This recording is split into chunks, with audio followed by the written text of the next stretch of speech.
asalaamaaleykum maa ngi leen di nuyu di leen ziar di rafetlu seen jataay fii ci quartier Dingiraay ASC Bokk Jom vraiment initiative bi ngeen leen tax a jug nii combat bi je pense que ñun ñëpp rafetlu nañ ko vraiment maa ngi leen di remercier ci loolu voilà.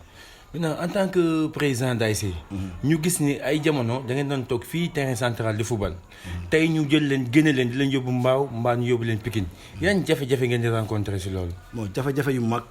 ñun Kër Massar loolu mooy suñu problème ñun dañoo am espace te mënuñu ko utiliser te terrain bi fi nekk nii loolu du stade terrain bi de amul sécurité de deux dafa bari ay xeer. tey match bu amee benn xale bu ndaw mën a yàq match bi parce que le fait que mu jël benn xale bu ndaw sant bi terrain bi rek ñëpp dañuy daw du dëgg. tey terrain bu mel nii ñu fi envoyé ay 5 gendarmes mënul couvrir xanaa match yi fi am dañoo xam ne dëgg donc il a fallu que nag ñu population Kër Massar ñu taxaw avec le maire ñëpp taxaw les jeunes les ASC les zones. ñu taxaw pour que xeex lii tey mu jóg fii waaw dañu war am stade Malika mi ngi nii ñu investir foofu xanaa stade te Kër Massar moo jur Malika tey espace bi Kër Massar am Malika amu ko donc loolu aussi vraiment lu ñu ñaawlu la Kër Massar tey wul dem di fekk ay Mbaaw Kër Massar wul dem di fekk ay Pikine parce que Kër Massar ñooñu ñëpp mooy ëpp. commune Kër Massar moo ëpp Mbaaw commune Kër Massar moo ëpp Pikine Kër Massar moo ëpp Géejawaay donc te ñooñu ñëpp am ay stade te Kër Massar amul stade vraiment loolu vraiment lu ñaaw la. mais tey jii est-ce que gisoo nii maanaam Pikine bi ngay tudd Mbaaw bi ngay tudd est-ce que nekkul tey seen autorités yi fa nekk ñoo gën a farloo suñuy autorité moo tax ñoom ñu am stade. mais voilà parce que ñoom dañoo am ay autorités yoo xam te ni dañuy liggéeyal seen commune ñun nag amuñu ay autorités yoo xam ne mën nañu liggéey suñu commune. mais ki fi nekk tey jii moom la fi yàlla teg ñu ñëpp nangu nañ ko mais moom aussi dafa taxaw ci combat bi nag waaw moom moo diise combat bi sax. c'est pas que dafa war taxaw mais moom moo diise combat bi woo les ASC woo les jeunes zones yi fi nekk ñëpp jàppale ko pour que mu am kii. waaw mais président gisoo ni exemple Kër Massar ak fu mu toll nii ñu am benn ministre bu fi dëkk. maanaam Aminata Assome Diatta. ñu am député bu fi dëkk maanaam mooy suñu maire Moustapha Mbengue. te ba tey jii di nii combat bi mënut a yegg fa mu war a yegg tey la nga yaakaar la moo war a doon problème bi. ñàkk booloo kese ñàkk booloo parce que kenn ku nekk da ngay xeex pour sa intérêt bopp loolu kese moo tax Kër Massar mënul avancer mais bu ñu defoon ni Malika bi mais boo xoolee Kër Massar village kese moo ëpp Malika. Kër Massar village kese moo ëpp Malika Kër Massar ñaata quartier la 137 quartiers donc mënuñu am sax espace boo xam ni pour les jeunes la ñu mën fa def seen sport wala ñu fa mën def seen affaire mais loolu c'est honteux pour Kër Massar. mais bëri na ñuy wax naan Kër Massar amatul espace soo waxee forêt bi ñu ne forêt bi forêt classée de Mbaaw la te pourtant ñu ngi gis ni am na si ñu nga xam ne ñu ngi siy dagg pour ay station maanaam intérêt personnel. voilà léegi est-ce que intérêt personnel war na primer si kaw intérêt collectif. du yoon bu nee Kër Massar amul espace mais loolu peut-être ñi xamul ñoo koy wax mais ñun xam nañ ko boo jógee fii Kër Massar di dem géej. mais am na espace bu ne foofu.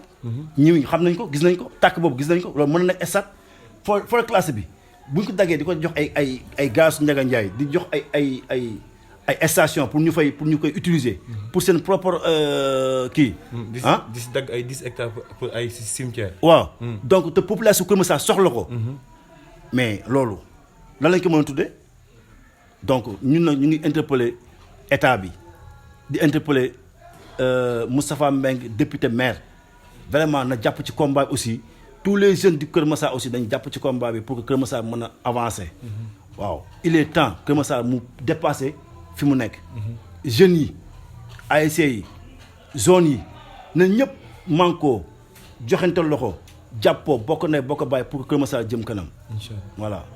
lan ngay wax say mbokk président yi nga xam ne ñu ngi lay déglu. président ASC aussi am na ci rôle yoo xam ni président yi ñoo ko war a jouer parce que année passée am na ay présidents yoo xam ne dañu ma contacté leen pour que ñun président ASC yëpp ñu booloo dajaloo def benn naka lañ koy waxee cahier de charge boo xamante ne bii doléance su ASC yi ak doléance su ñi nga xamante ne bii tey jii moom lañ soxla ci biir commune bi pour ñu jébal ko maire parce que tey ASC yi dañu am budget bu ñuy voté ci mairie bi te ASC yi gisuñu seen bopp amuñu subvention amuñu dara ah dañuy waxoon dañuy dajaloo nag te depuis loolu gisuma ci kenn ñaari président ou 3 présidents yoo xam te ne ñoo ci doon toog ci wax finalement affaire bi mujj aboutir. lan moo waral blocage boobu. blocage mooy que ne présidents yi ñoo àndul parce que ñun dañu war a ànd joxante loxo wàcc sur le terrain. mais su président yi àndul est-ce que combat yi ngeen bëgg a mën dina mën a sotti. du sotti donc nag dañu war a joxante loxo moo tax man il faut que aussi population Kër Massar ak ni ñu toll war nañu mën a ànd. bokk ndey bokk baay pour que développement Kër Massar. waaw du pour développement benn ASC mais c'est pour développement de la commune. Voilà. D'accord. Donc c'est ça. Donc président waa collectif Kër Massar réclame son stade ñu ngi lay jaajëfal bu baax. di la sant bu baax di la gërëm si accueil bi ñu defaral. di la laaj la mooy sa dernier mot. waaw sama dernier mot mooy di leen remercier vraiment lii nii. comme ni ko sama camarade Tidiane waxee. lii loolu lañ soxla. fekkoon ngeen si ñu ko doon jooy. ngeen ñëw. vraiment yombal ñu ko. pour que ñu mën a wax suñu soxla wax suñu doléance. vraiment ñun amuñu seen fay amuñu seen kii. dañ leen di remercier. du dëgg. bien vrai xam nañ ne li ngeen di xeex nii ñu ne yéen ñoo ko bokk. mais tey jii il faut mu am benn leader. bu taxaw pour mener combat bi pour que ñëpp mën a nekk ci ginnaawam. tey wala ngeen ne ay leader ngeen. Kër Massar nga dëkk ma dëkk Kër Massar du dëgg. wane ngeen ne tey jii vraiment ñun ay leader lañu.